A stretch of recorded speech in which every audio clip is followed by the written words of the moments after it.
It is quite ironic that the continent with the lowest emissions stands to lose the most. If the world increases, the world temperature increases by 2 degrees centigrade, this is the impact. As you can see, those of us in Europe, in the States, and so forth, we're going to be reasonably unscathed, broadly speaking.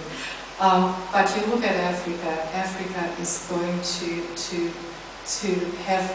be very negatively impacted by this. So what do these things mean for us? Burgeoning population, 30% of the world's natural resources, large land mass, growing consumer base. What does this mean for investors today? We asked the question, and this was the question that we wrestled with: what are the consumer-led growth industries that really are at the core of poverty alleviation?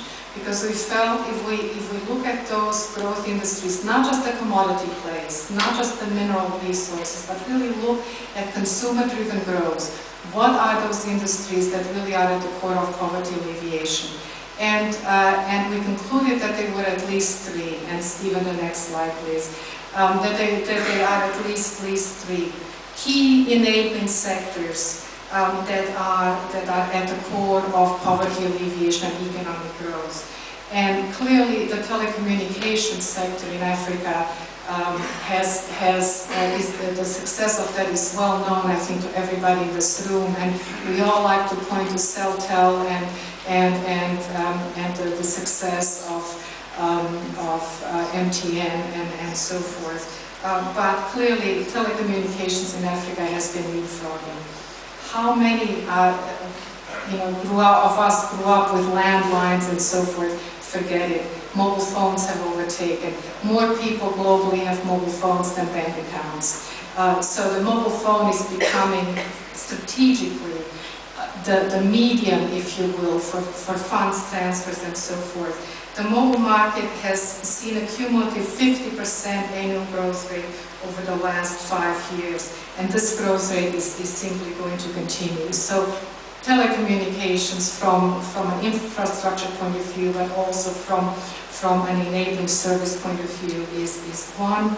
The second one is energy. Energy and clean technology is absolutely key to stimulating the growth of the continent. Stephen, if you can advance, please. Thank you. And the consumption of energy shows very strong links to income per capita. In Africa, I think we have a tremendous opportunity to leapfrog. And I was fascinated by what Tony said at the beginning, that we start with what we have. I think that is absolutely true if you have something. In the African context, we need to think completely differently. And when people talk about renewable energy being expensive, the question is, compared to what? If your comparison is diesel power generators, if your comparison is kerosene or candles, then all of a sudden, if you talk about solar and coal bed methane and so forth, your mathematics are changing, your formulas are changing, and you end up with a much more compelling proposition than you would if you start with cheap coal. So I think we need to think very differently about what is affordable, what is sustainable, and here on this very green continent, we have the opportunity to leapfrog. And then thirdly, finance. As I said earlier, there are more people right now who have mobile phones than bank accounts. Access to finance, and I love the presentation earlier with the coin. Access to finance is absolutely key. Money is a great servant. It's not a good master, but it's a great servant. And if we want to stimulate growth, people need access to finance. Stephen, the next one, thank you. So it's not just microfinance. I think we have all hailed the success of microfinance and love Mohamed Yunus. About 2 years ago, I shared a panel with Professor Yunus, and I was so humbled to begin with. But then when he got up and he blasted the lawyers and the bankers, and I am both. I thought I better keep my mouth shut and not say a word. So we've all been enamored with what's happening in microfinance. I became intimately involved with microfinance. I went all over Africa, India, to see whether this thing really worked.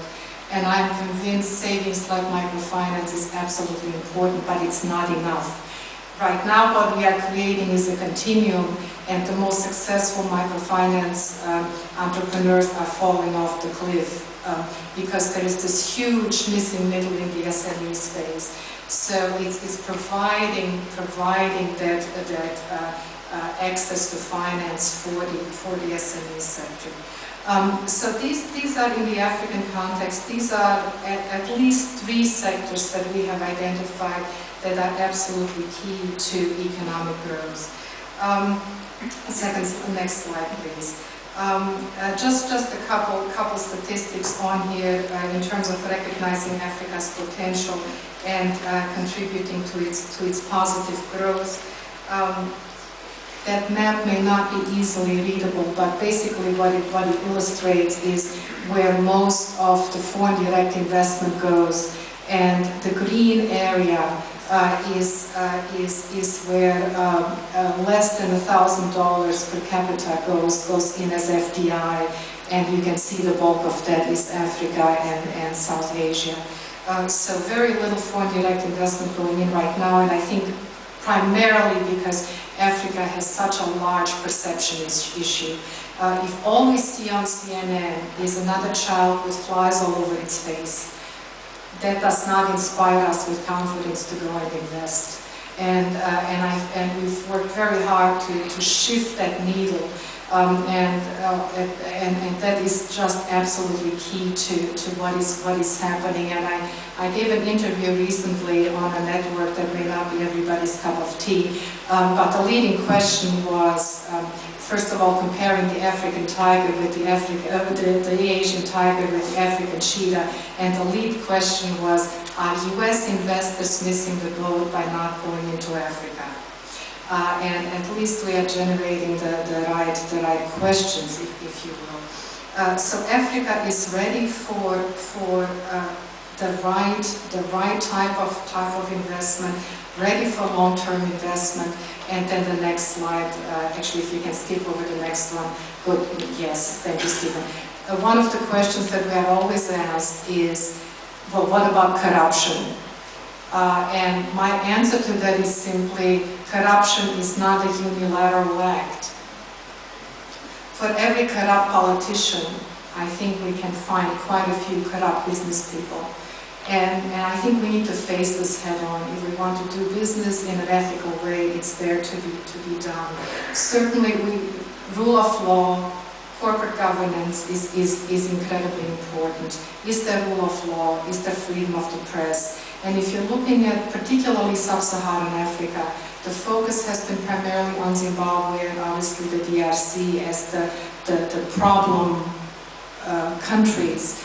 But by and large, we decided to go to Botswana, for example, to set up our African offices. And it's just incredibly beautiful to see these countries that are going from strength to strength. Next slide, please. So my last slide is really about, having talked about sustainability as an integral part of investments in Africa, why Africa in general, and now just one last word about private equity. Stephen, the next slide, please. And yeah, just go to the next one. We looked at pretty much everything that was in the public domain in terms of returns, private equity returns, and as you know, it's more difficult to get data on the private side than the public side by definition. But based on almost 50 deals that we could find, the PE returns in Africa over the last 8 years, from 2000 to 2008, were around 43% in dollar terms. Now that is anecdotally corroborated by investors, long-term investors who have been in Africa for decades, like CDC, like IFC, who have large private equity portfolios, and their Africa portfolio as part of their emerging market portfolio is the most lucrative. So